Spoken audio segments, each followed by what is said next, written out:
Fengal चक्रीवादळाचा फटका बसतोय चेन्नई विमानतळावर। चेन्नई विमानतळावरची विमान सेवा जिच्यावर परिणाम झालेला आहे फेंगल चक्रीवादळाचा। विमानाचं लँडिंग होता टेक ऑफ करावं लागलं। खराब हवामानामुळे हा निर्णय घ्यावा लागला।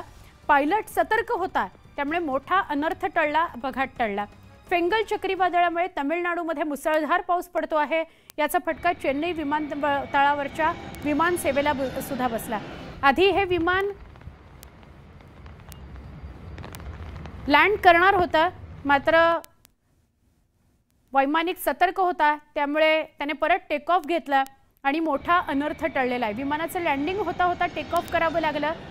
खराब हवामानामुळे हा निर्णय घ्यावा लागला। पायलटच्या सतर्कतेमुळे मोठा अपघात टळलेला आहे। दरम्यान फेंगल चक्रीवादळामुळे अनेक उड्डाणे रद्द करण्यात आली आहेत, तर काही उड्डाणांचे मार्ग बदलण्यात आलेले आहेत।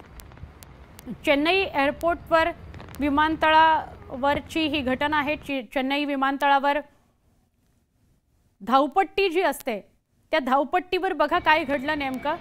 विमान लँड होत होतं, मात्र त्याच वेळेला फेंगल चक्रीवादळाचा फटका बसल्यामुळे दृश्यमानता कमी असल्याने पायलटला आयत्या वेळेला पुन्हा टेक ऑफचा निर्णय घ्यावा लागलेला आहे।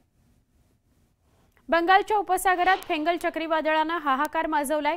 तमिळनाडूतील पुदुचेरीतील कराईकल आणि महाबलीपुरम या राज्यांकरता हवामान खात्याने रेड अलर्ट जारी केलेला आहे।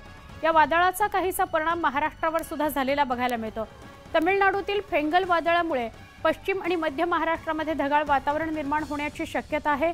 काही ठिकाणी तुरळक स्वरूपाचा पाऊसही होण्याची शक्यता हवामान खात्याने वर्तवली आहे आणि पावसामुळे थंडीचाही कडाका कमी होण्याची शक्यता आहे।